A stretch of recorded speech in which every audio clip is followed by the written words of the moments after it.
vamos a analizar la procedencia del juicio de amparo, tanto en la vía directa e indirecta.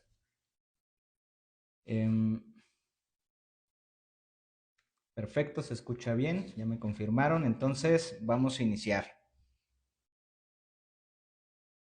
Les puedo resumir esta clase de la siguiente manera. Todo lo que vamos a ver se reduce a lo siguiente. ¿Cuándo sabremos si tenemos que promover nuestro juicio de amparo en la vía directa o en la vía indirecta? De la siguiente manera. Si estamos combatiendo una sentencia definitiva, laudo o resolución que pone fin al juicio, tendremos que promover el juicio de amparo directo. Para todos los demás actos de autoridad, acudiremos al juicio de amparo indirecto. Esto, aunque se escucha de manera genérica y muy simplificado, como se los acabo de decir, de una manera muy sencilla, no es tan sencillo como parece. Ahorita lo vamos a ir analizando y van a ver que van a surgir muchas particularidades que nos harán pensar qué es lo que tenemos que hacer. Y si en nuestra práctica profesional nos llega un asunto de esta naturaleza, estaremos perfectamente preparados para saber si tenemos que ir al amparo directo o indirecto. Vamos a empezar primero porque son, digamos, las menores particularidades en el juicio de amparo directo. Este lo vamos a encontrar para que vayan a su ley de amparo en el artículo 170 de la ley de amparo.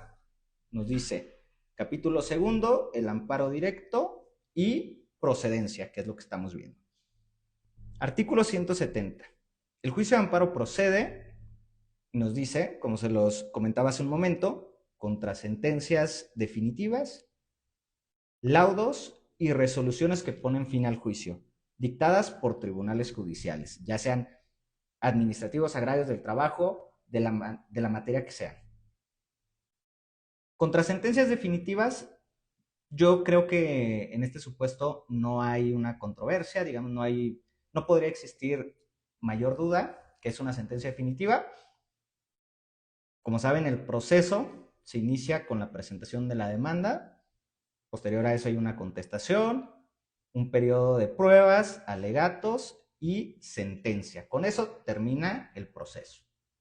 Ahora bien, aquí no vamos a hablar tanto del tema de presupuestos procesales como pudiera ser el principio de definitividad, si tenemos que agotar, ir a la apelación y demás.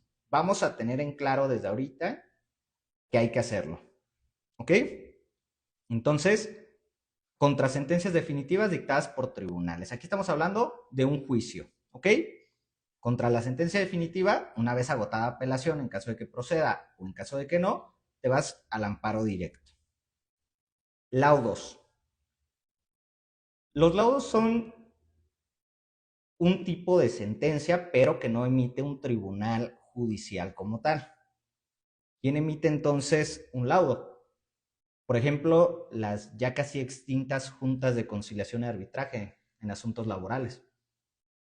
Ahí, como saben, las juntas de conciliación, que eran las encargadas de impartir justicia laboral, no pertenecían al Poder Judicial. No eran jueces, era una junta, un representante obrero, un patronal y un representante de gobierno. Y no emitían sentencias, emitían laudos, que desde luego hacen las veces de sentencia porque, de la misma manera, es un procedimiento casi de índole jurisdiccional, donde hay demanda, contestación, pruebas y demás. Este tipo de laudos son combatibles vía juicio de amparo directo. ¿Okay?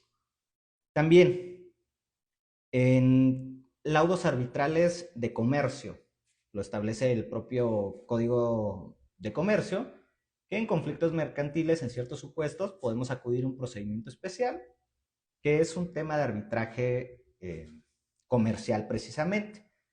Esto lo hacen ciertas asociaciones que tienen peritos en temas de comercio de una manera muchísimo más rápido que irte a juicio y que es muy favorable para los empresarios que desde luego no quieren irse a juicio durante años. Lo que quieren es que se resuelva de lo más pronto posible y que siga moviéndose el dinero.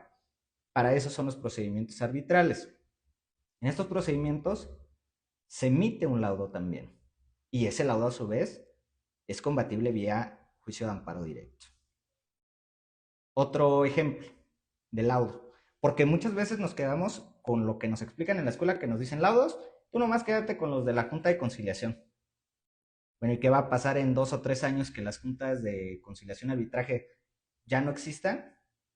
¿Ya no va a haber laudos? No, claro que sí. Por eso la ley de amparo lo va a seguir contemplando, porque puede ser un laudo arbitral en temas de comercio, o bien un procedimiento ante la Comisión Nacional Médica de Arbitraje. Ahí por un tema de responsabilidad médica, te pueden instaurar un procedimiento que puede culminar con sanciones como médico. Y esta comisión emite laudos. Y hay criterios jurisprudenciales que nos dicen que estos laudos serán atacables vía juicio de amparo directo. ¿Ok? Creo que hasta ahí podemos ya tener en claro sentencias definitivas y laudos. Y posterior a ello encontramos que nos dice resoluciones que pongan fin a juicio. ¿Qué resolución podría ser esta? Porque en muchas ocasiones, si nos quedamos en, en un análisis, digamos, muy sencillo de lo que es el juicio de amparo directo, generalmente te lo resumen diciendo, cuando combates una sentencia. No, ya vimos que hay sentencias y laudos que hacen las veces de sentencia, por ejemplo, de las juntas. Pero también otros procedimientos como el arbitral, el responsabilidad médica y demás. Bueno, ¿cuál es una resolución que pone fin al juicio? Los que han litigado seguramente en algún momento, en algún asunto, por ejemplo, civil o mercantil, al que no se le haya puesto debida atención, que se haya dejado por ahí en lo que el cliente realizaba los pagos o lo que fuera, de seguro les han decretado la caducidad. Esta figura que establece la pérdida de la instancia en estos procedimientos significa que cuando pasa cierto tiempo, generalmente son 120 días hábiles, una cosa así, sin que se inste el procedimiento, los jueces de oficio van a decir, ¿sabes qué? ¿No te interesa el asunto? Vámonos, carpetazo. Y se decreta la caducidad. ¿Es una sentencia definitiva? Por supuesto que no. ¿Es un laudo? Pues tampoco, menos. Es una resolución que pone fin al juicio, porque con ese acuerdo de caducidad o resolución, estará dando por terminado el proceso. Ese es un ejemplo de resolución que pone fin al juicio. Otro más, que justo aquí les quiero preguntar a ustedes para que me vayan comentando también y participen. Presentas una demanda civil. Por alguna razón, el juez te la desecha. Ahí tengo una duda. ¿Inició el proceso o simplemente se repelió el escrito y como si no existiera? Ahí es una pregunta muy interesante porque eso nos va a dar si tenemos que ir al juicio de amparo indirecto o al juicio de amparo directo. Contra el acuerdo que desecha la demanda inicial, ¿qué presentarían ustedes? ¿Qué promoverían? Desde luego, si procede el recurso de queja o de apelación, o no sé, dependiendo del proceso. Ya una vez que agotaron definitividad, ¿van al amparo directo o al indirecto? ¿Ok? Nos están diciendo aquí, indirecto, Luis. Ajá, no inició, procede el recurso de amparo. Indirecto. Muy bien. La gran mayoría se fue por indirecto. ¿Qué es lo que pasa? Que ahí nos van a reencauzar la vía. Porque el amparo que procede, o la vía que procede, es el amparo directo. Les voy a decir por qué. El propio artículo 170 en el párrafo último, último párrafo de la fracción primera del artículo 170. Nos dice, para efectos de esta ley, el juicio se inicia con la presentación de la demanda. ¿Presentaste la demanda, sí o no? Pues sí, porque tiene su sello de recibido, ¿no? Y estás generando un pronunciamiento en el juez. Entonces, ¿se inició el proceso? Sí. Sí lo iniciaste con la presentación de la demanda. Entonces, te desechan la demanda. Ese acuerdo de desechamiento, una vez agotado el principio de definitividad, si es que opera en el proceso en el que lleves el asunto, tendrás que acudir posterior a un juicio de amparo directo. ¿Ok? Este es el tipo de cosas que les digo surgen en la práctica que nos confunden y que pudiera ser obvia o no.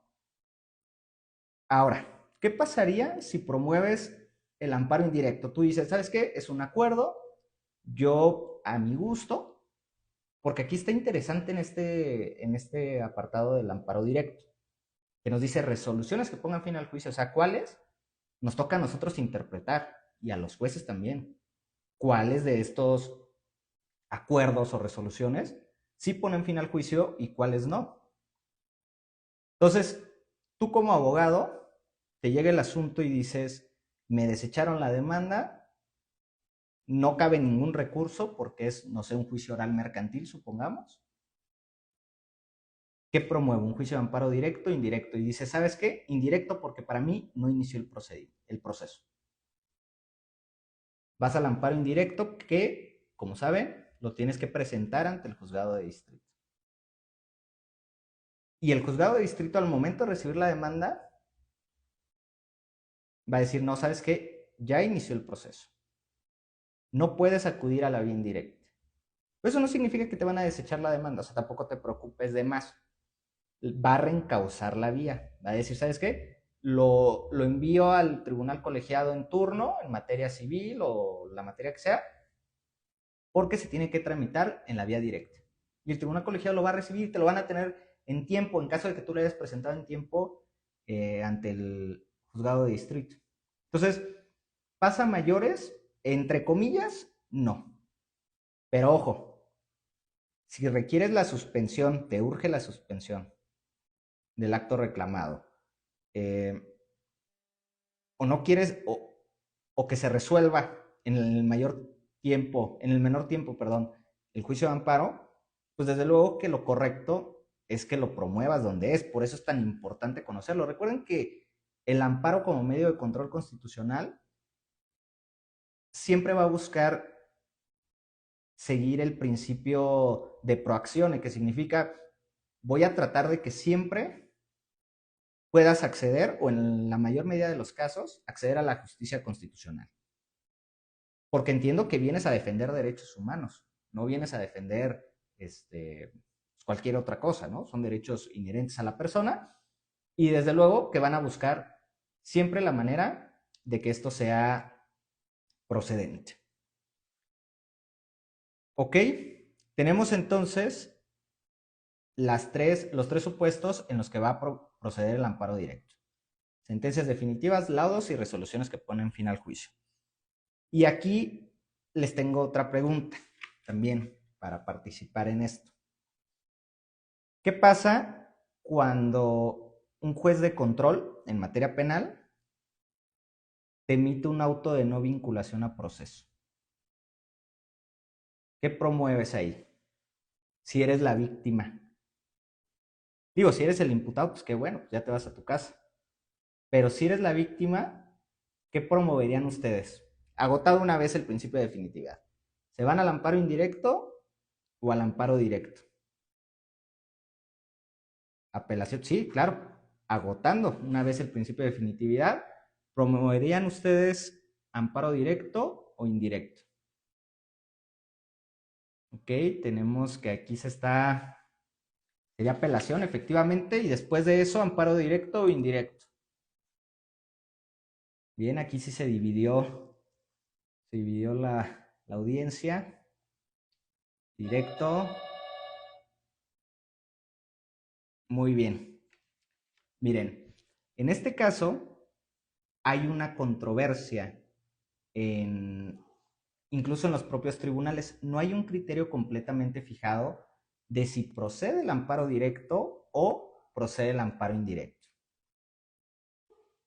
Hay dos criterios. Uno, de un tribunal colegiado, que dice que la presenta, perdón, que en materia penal el proceso comienza con la audiencia inicial ante el juez de control. Como saben ustedes, la audiencia inicial inicia con la imputación, posteriormente el debate de medidas cautelares, vinculación a proceso, y justo en este apartado dice el tribunal colegiado, como ya se inició el proceso, porque así también lo dice el artículo 170, último párrafo, dice en materia penal, el proceso comienza con la audiencia inicial ante el juez de control. Entonces, este criterio nos dice, para mí es un amparo directo porque el auto de no vinculación a proceso da por terminado el proceso que inició en la audiencia inicial. Y después encontramos a un pleno regional que nos dice, si bien es cierto el artículo 170, último párrafo, dice que en materia penal el proceso inicia con la audiencia inicial y el auto de vinculación a proceso, el auto de no vinculación a proceso, digamos, deja insubsistente esa etapa procesal. Lo cierto es que no se le quitan las facultades al Ministerio Público para volver a judicializar este asunto. Entonces dice, como no es una cuestión definitiva, no podrías acudir al juicio de amparo directo y si bien al amparo indirecto. Entonces, como les digo, son cuestiones que, al no estar completamente definidas en la ley, se prestan a la interpretación de los operadores jurídicos. Tenemos, posterior a esto, que ¿qué es lo que vamos a combatir en un amparo directo? La propia fracción primera nos lo dice.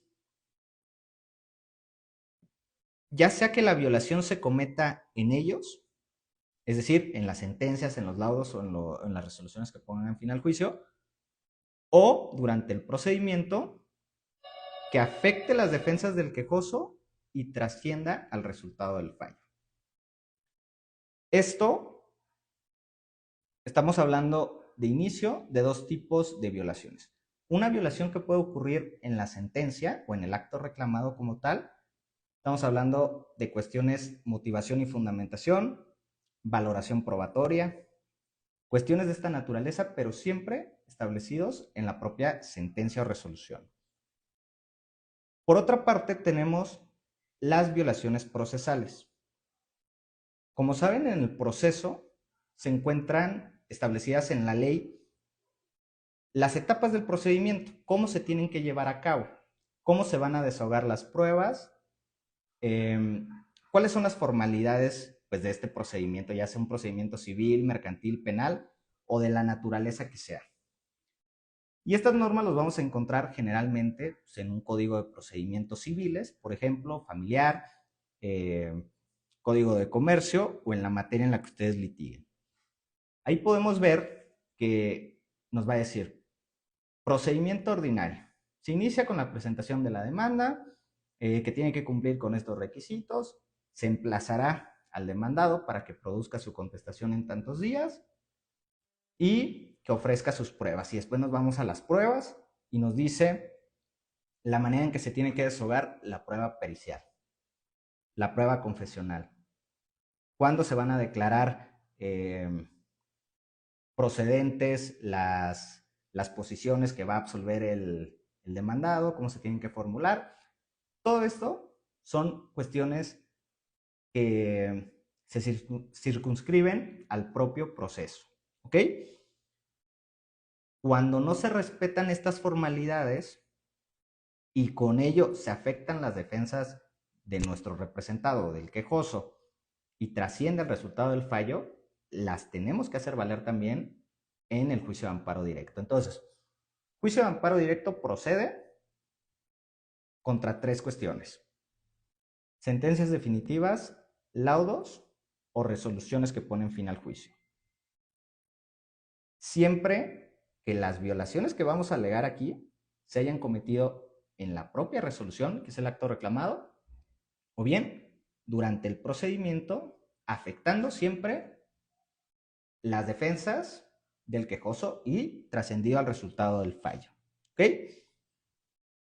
Nos dice el segundo párrafo del artículo 170, fracción primera: se entiende por sentencias definitivas o laudos los que lo decidan el juicio en lo principal, lo que les comentaba. Una sentencia de fondo es muy sencillo. ¿Cómo vamos a identificar si realmente es una sentencia definitiva? Porque está resolviendo el asunto de fondo. Es decir, si tú promueves un juicio civil reivindicatorio para recuperar la posesión de tu casa, se lleva el proceso, demanda, contestación de demanda, pruebas, y tenemos al final una sentencia que va a decir se acreditó o no se acreditó la acción y qué es lo que va a pasar. Si se resuelve de fondo, perfecto, es una sentencia definitiva. Resoluciones que ponen fin al juicio, las que sin decidirlo en lo principal lo den por concluido, lo que estábamos viendo. En el ejemplo de si te desechan la demanda, ¿se resolvió el fondo del asunto? Pues no. ¿Pero dieron por concluido el procedimiento? Pues claro. ¿Por qué? Porque pues ya, hasta ahí quedó. El expediente 30 del 2023 está desechado. ¿No? Tienes que volver a intentarlo si estás en tiempo. Pero, sin decidirlo en lo principal, se acabó el asunto. También en el tema de la caducidad. No están diciendo si tienes o no tienes derecho a que te devuelvan tu casa. Es como dejaste de instar el procedimiento durante 30 días o más, no lo sé, dependiendo de la legislación, decreto la caducidad. ¿Ok? Y nos dice también algo muy interesante. En materia penal, las sentencias condenatorias, absolutorias y de sobreseimiento podrán ser impugnadas por la víctima u ofendido del delito. Esto, como les comentaba en la clase pasada, pareciera lógico, pareciera algo que a nosotros ya nos parece muy normal. ¿Por qué el legislador tendría que preverlo de esta manera tan específica? Bueno, por la razón de que el sistema de justicia penal acusatorio y adversarial elevó a rango constitucional los derechos de la víctima. Con ello, una participación activa dentro del proceso, donde desde luego puede impugnar pues, cualquier determinación que le pudiera afectar, porque antes lo que le decían a la víctima era cuando venía el amparo. No podía, por ejemplo, sí podría combatir una sentencia absolutoria, porque desde luego afectaba su reparación del daño. Pero una sentencia condenatoria no, porque le decían, tú no tienes legitimación para impugnar el grado de culpabilidad o los años que le dieron al victimario, al sentenciado. Bueno, ¿por qué no? Si soy la víctima, yo resentí el daño, ¿no? Ya sea víctima directa o indirecta.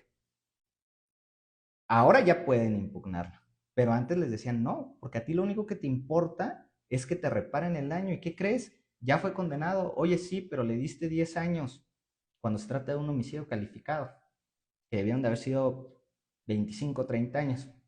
Ah, bueno, ahora ya lo puedes impugnar. Ya tiene esa legitimación la víctima de manera expresa. ¿Ok? Ahora, tercer párrafo. La importancia de agotar el principio de definitividad. Para la procedencia del juicio de amparo directo, deberán agotarse los recursos ordinarios que se establezcan en la ley de la materia, por virtud de los cuales las sentencias puedan ser modificadas, revocadas, nulificadas. Esto es otra cosa más que el principio de definitividad, salvo en el caso que la ley permita la renuncia de los recursos. Aquí ya no me quiero meter a este extenso debate, entre comillas, donde se proponía que podíamos ir al juicio de amparo directo sin agotar la apelación y demás. No pasa, No existe eso, ¿eh? Y no vayan jamás a intentarlo porque se encontrarán con que van a desechar el juicio de amparo directo por no haber agotado el principio de definitividad, siempre, ¿ok? A menos que la ley sea muy clara y te diga, en este caso puedes o no puedes apelar, bueno, pero si no está de manera expresa, no se pongan a interpretar.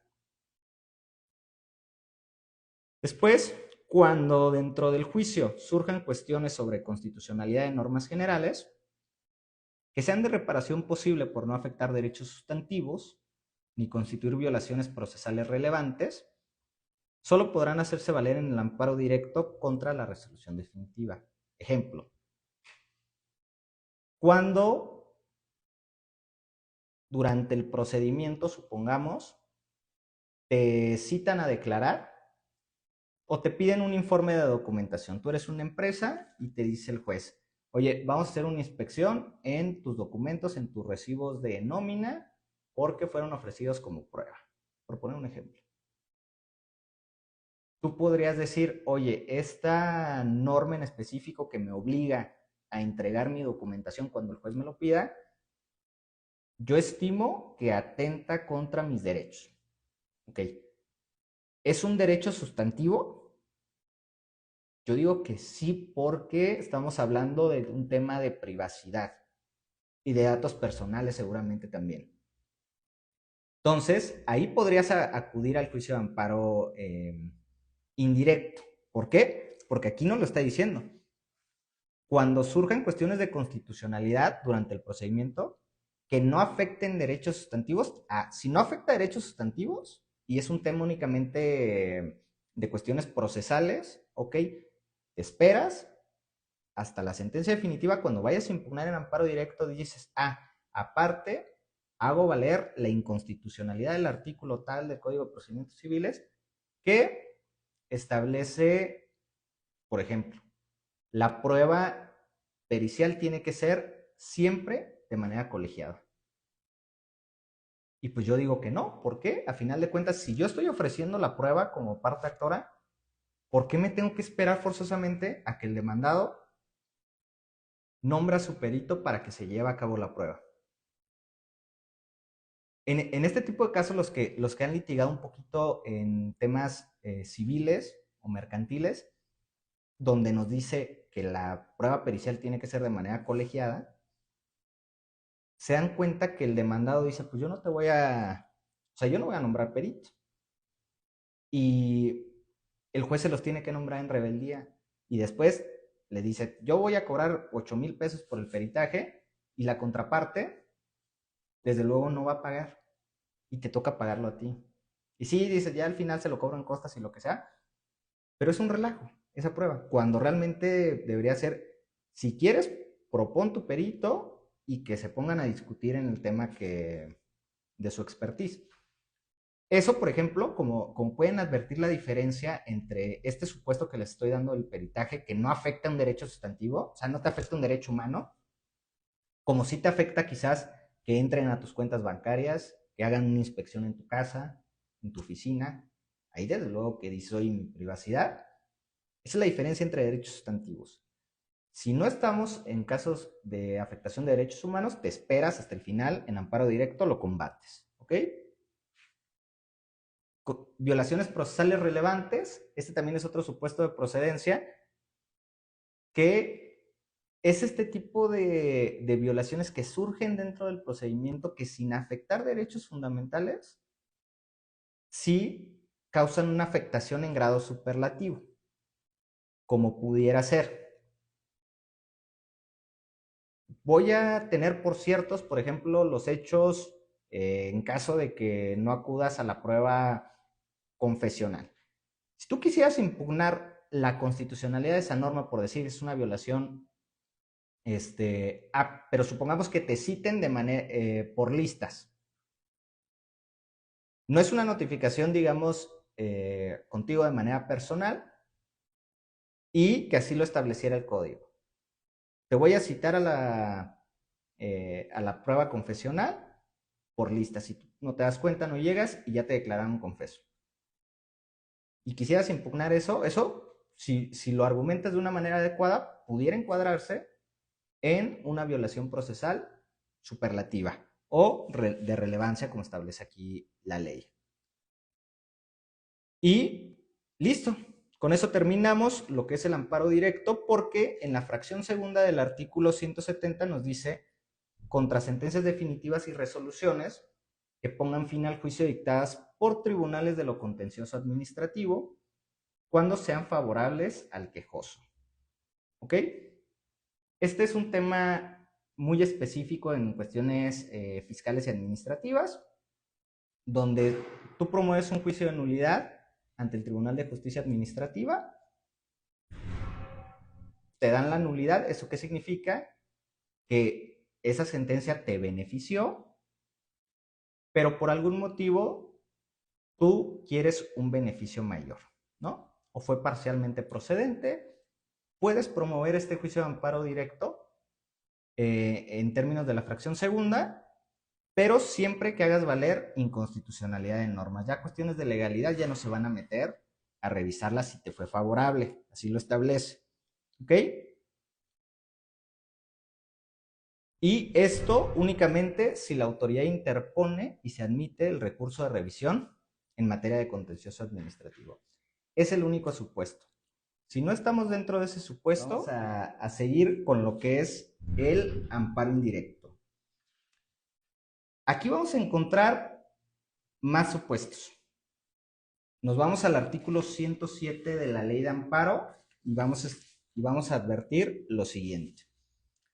En primero nos dice que el juicio de amparo indirecto será procedente contra normas generales que por su sola entrada en vigor o con motivo del primer acto de aplicación causen perjuicio al quejoso.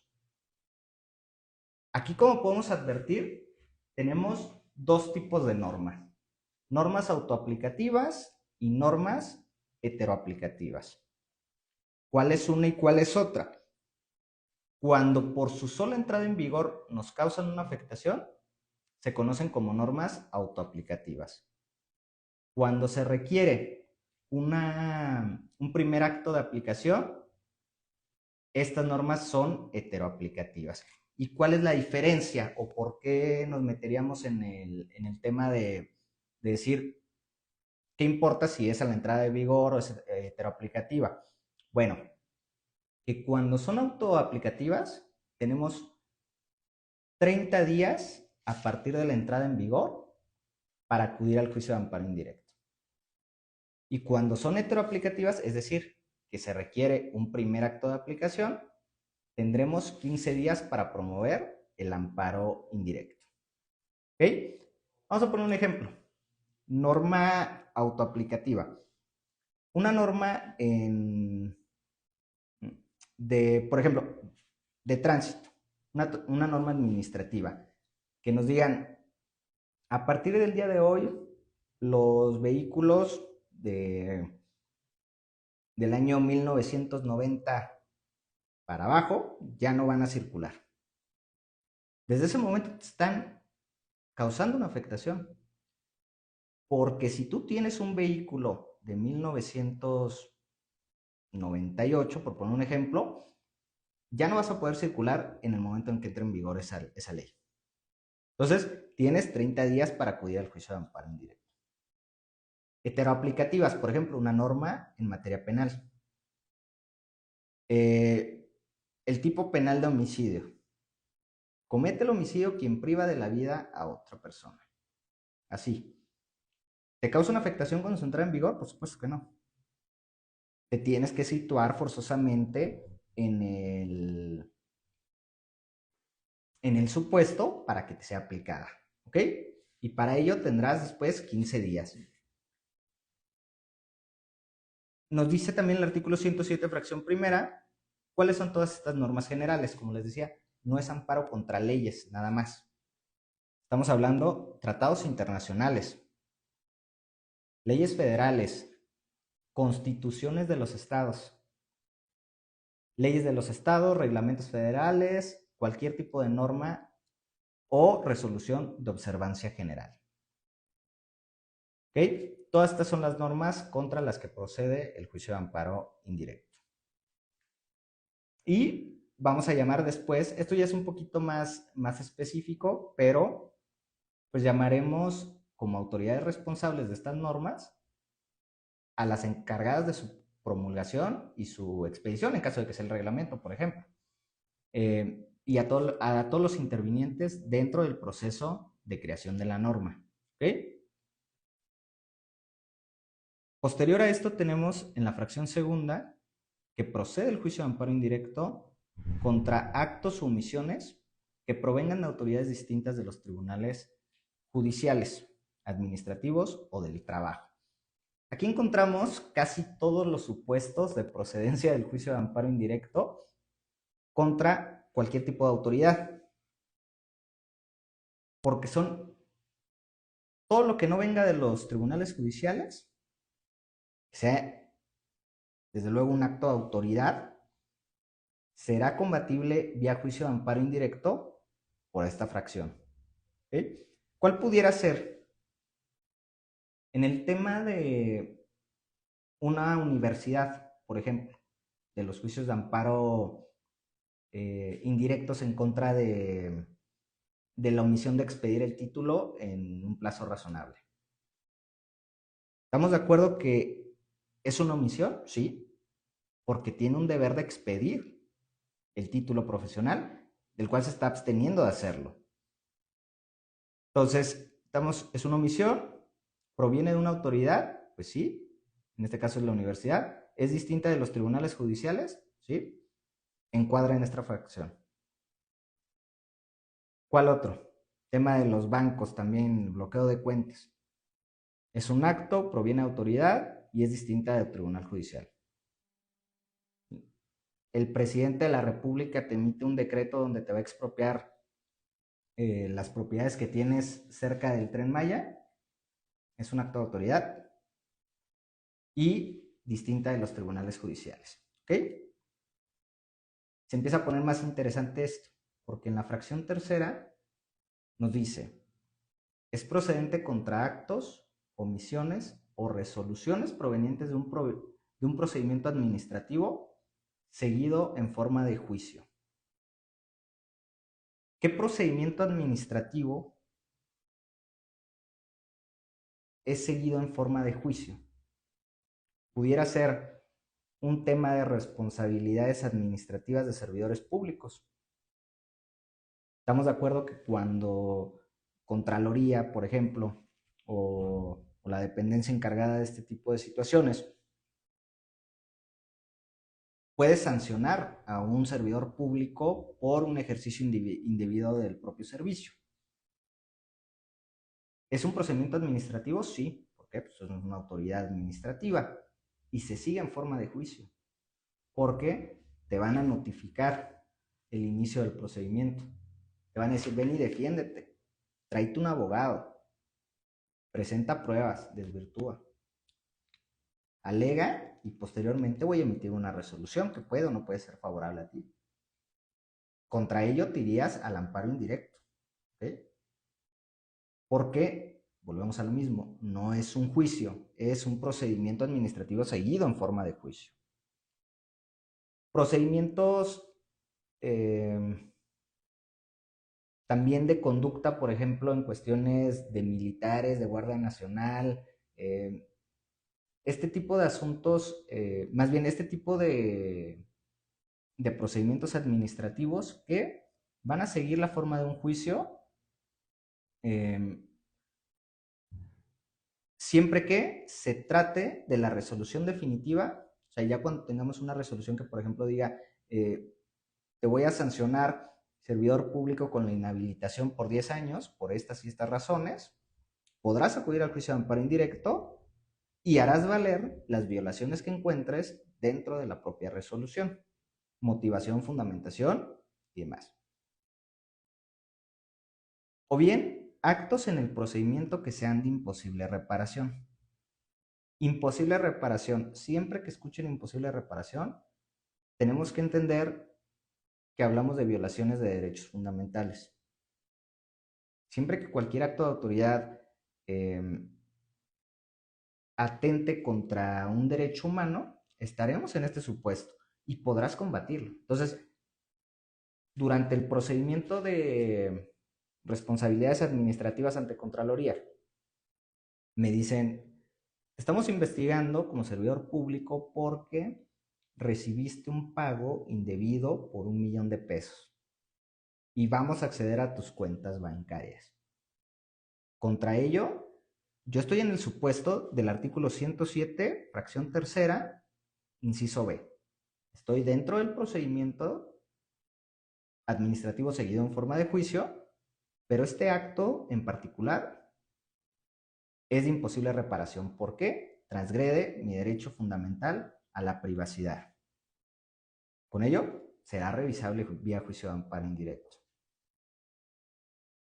Otro supuesto, la fracción cuarta, contratos de tribunales judiciales, administrativos, agrarios o del trabajo, realizados fuera de juicio o después de concluido. Aquí ya entramos al tema judicial. Tenemos, ok, tribunal judicial, ya es la primera palomita. Cuando lo tengamos, diremos, ¿se realizó este acto fuera de juicio o después de concluido? Vamos a analizar los supuestos. Como sabemos, el proceso en materia civil, mercantil, familiar, laboral, inicia con la presentación de la demanda y va a concluir con una sentencia definitiva. Este es el proceso. Demanda, contestación, pruebas, alegatos, sentencia definitiva. ¿Cuándo hay un acto fuera de juicio? Por ejemplo, medios preparatorios a juicio, actos prejudiciales. ¿Es un proceso? Pues no, porque no estamos demandando absolutamente nada. Estamos preparando el juicio. Entonces, ¿y se sigue, y es un procedimiento? Pues sí, claro. ¿Y lo hace una autoridad judicial? Por supuesto. Como por ejemplo una interpelación judicial. Yo voy con el juez y le digo, oye, fulanito de tal me debe un dinero y no me ha pagado. Solicito que le requieras que me pague. Ya va el juez o el actuario y le notifican y le dicen, oye, le debes a Ismael. Te notifico y te requiero para que de inmediato le pagues. Y listo. Puede que no me pague, pero ya con eso yo ya tengo una interpelación. Cuando lo quiera demandar, en caso de que no tenga un pagaré o algún título ejecutivo, ya llego con mi interpelación. Y eso va a ser, desde luego, eso puede ser revisable a partir de un juicio de amparo indirecto con base en esta fracción, porque es un acto realizado fuera de juicio. Y tenemos otro supuesto también en esa fracción, después de concluido. Pero pues si no concluye el juicio con la sentencia, o sea, ¿de qué estamos hablando? ¿Qué es lo qué actos podrían encuadrar en este supuesto? Después de concluido, tenemos el tema de la ejecución de la sentencia, por regla general. Todo lo que ocurre después de la sentencia definitiva, muy difícilmente va a proceder el juicio de amparo indirecto. Sí está el supuesto aquí en la fracción cuarta, sí dice después de concluido, pero después el propio legislador nos pone, digamos, un obstáculo, por así llamarlo, una limitación más bien. Nos dice, si se trata de actos de ejecución de la sentencia, solo puedes promover el amparo contra la última resolución, entendida como aquella que aprueba o reconoce el cumplimiento total de lo sentenciado, o declara la imposibilidad material o jurídica para darle cumplimiento. Ordena el archivo del expediente. ¿Por qué creen ustedes que el legislador dice, puedes irte al amparo indirecto, pero contra la última resolución? Y si pasa algo durante ese procedimiento que afecte tus derechos, ahí el tema está en que recordemos que el juicio ya terminó. Ya la sentencia causó ejecutoria. Para que se inicie con la ejecución de la sentencia, causó ejecutoria. Trata de una cuestión de orden público ya, el acceso a la justicia y la materialización de esta sentencia para que no quede pues en letra muerta. Entonces, por eso dice el legislador, voy a limitar los supuestos de procedencia del amparo indirecto porque se puede hacer un uso abusivo del juicio de amparo para que no seamos, digamos, para que no se materialice de manera pronta este derecho que ya adquirió una persona a través de un proceso, que se llevó con todas las formalidades. Por eso ya es una sentencia firme. Entonces, por eso se limita mucho, después de concluido el juicio, la procedencia del amparo. Aquí nos está diciendo hasta la última resolución, hasta cuando aprueben ya lo sentenciado, que se cumplió con ello. Si no es así, no te va a proceder el amparo, a menos, volvemos a la misma, que sea de imposible reparación.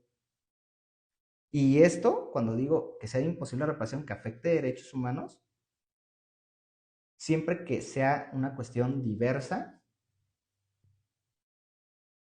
a la ejecución de la sentencia. Pongo un ejemplo.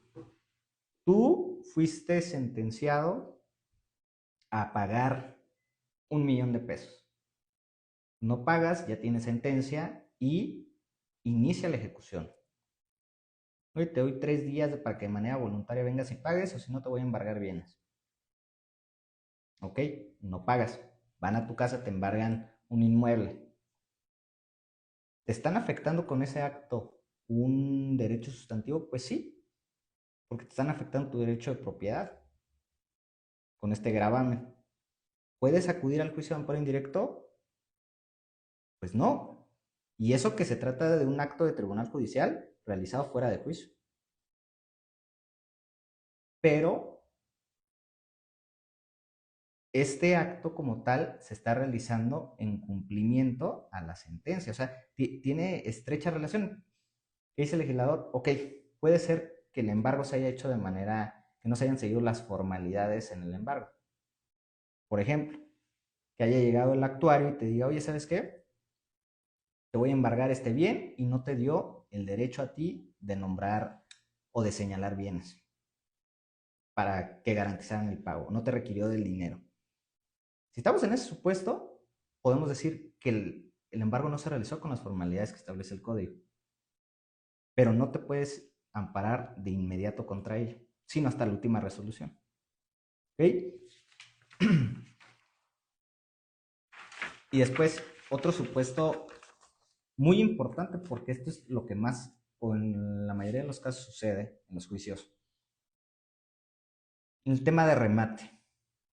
Cuando te van a rematar ya tu caso, los bienes, nos dice que procede el juicio de amparo indirecto contra aquella resolución que en forma definitiva, ojo, ordena el otorgamiento de la escritura de adjudicación y la entrega de los bienes rematados, en cuyo caso se harán valer todas las violaciones procesales que hayan ocurrido durante esta etapa de remate.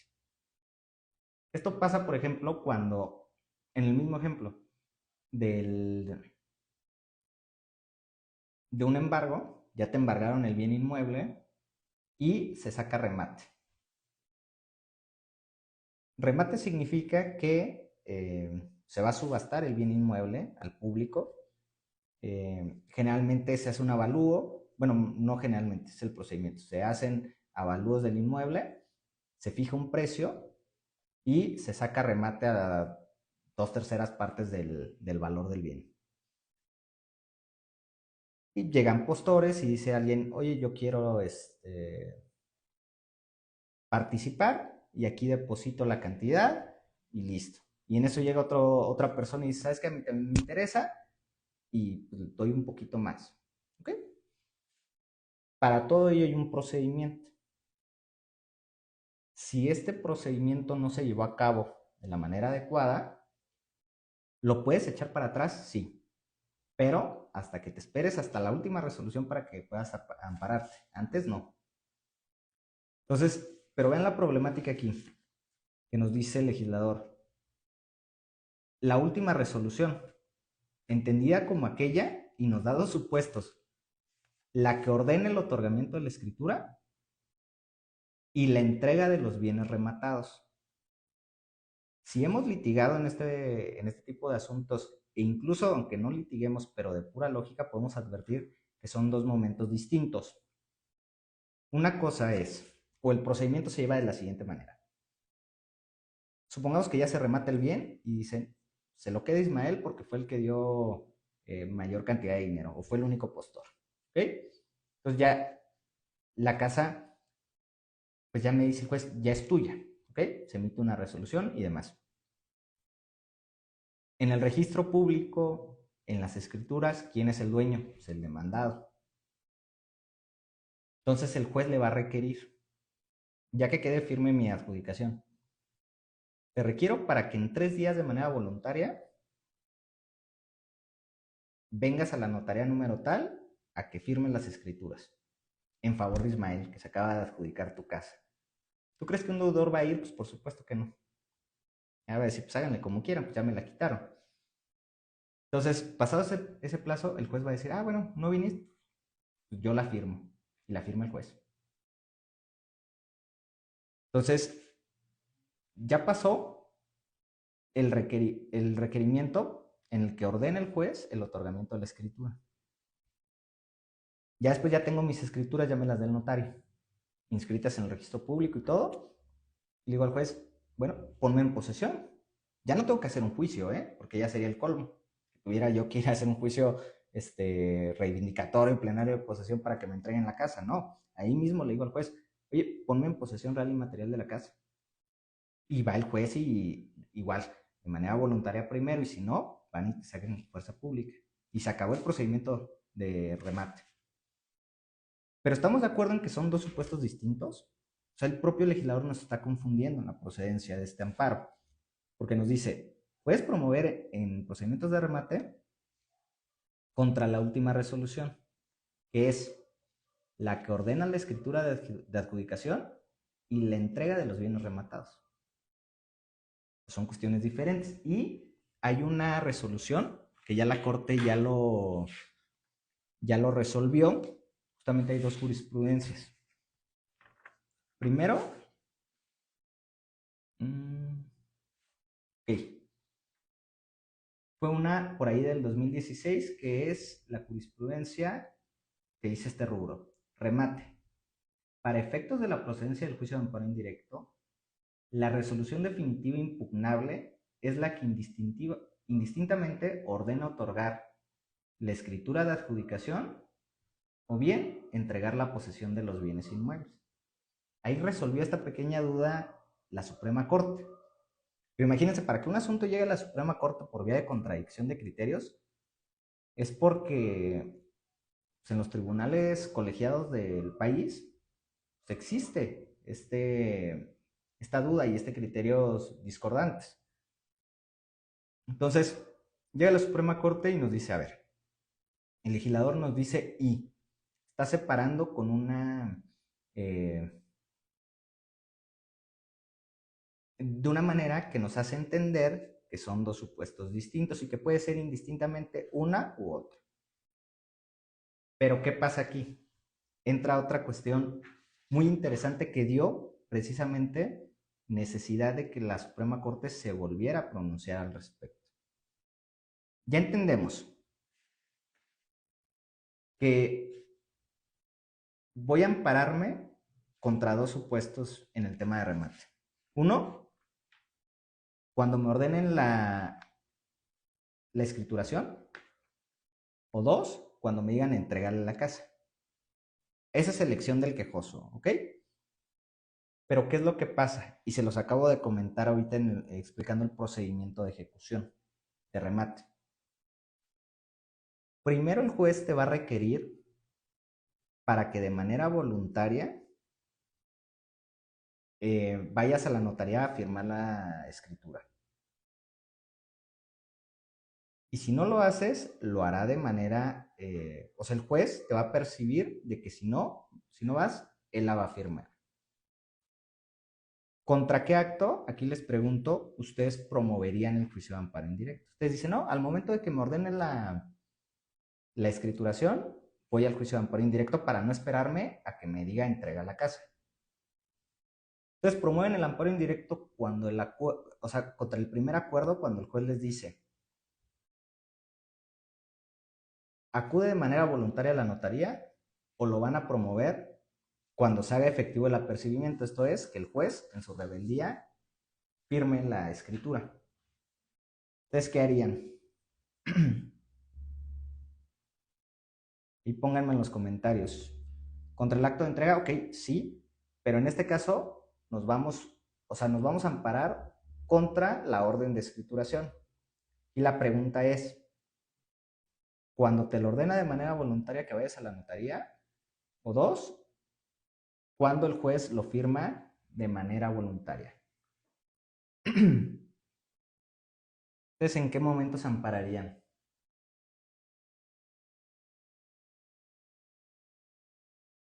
¿Ordena la escrituración? Sí.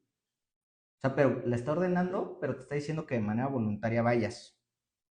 Cuando el juez lo firma, ajá, ok. Cuando el juez lo firma, perfecto. Ya por ahí son como 10 comentarios que me dicen, cuando el juez lo firma, pues ¿qué creen? Que la Suprema Corte, la primera sala, en otra jurisprudencia, nos resuelve esta duda. Nos dice, escrituración en el remate, así es el rubro. La última resolución, para efectos de la procedencia del juicio de amparo indirecto, es la que ordena su otorgamiento de forma voluntaria. ¿Ok? Para que no se les vaya el plazo. Desde el momento en el que el juez de manera voluntaria les dice, ven y fírmame esta escritura en la notaría, a partir de ahí empiezan tus 15 días para que te ampares. ¿Ok?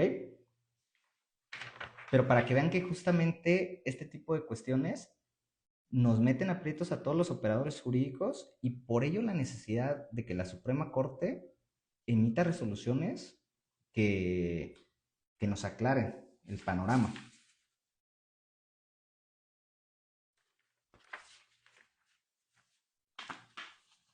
Ahora bien,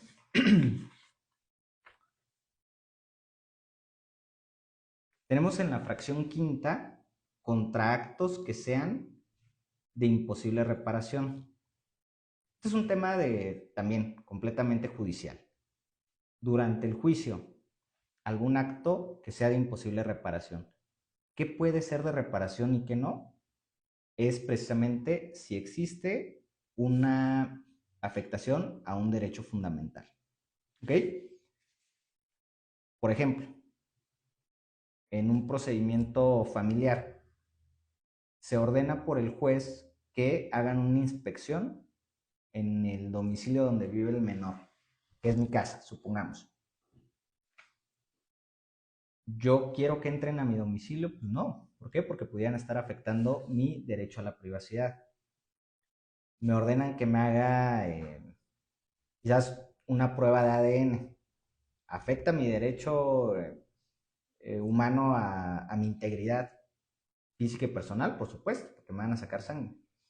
Entonces, todo este tipo de cuestiones no se pueden reparar en la sentencia, ya lo ha dicho la Suprema Corte. ¿Por qué? Porque están afectando de manera directa un derecho sustantivo.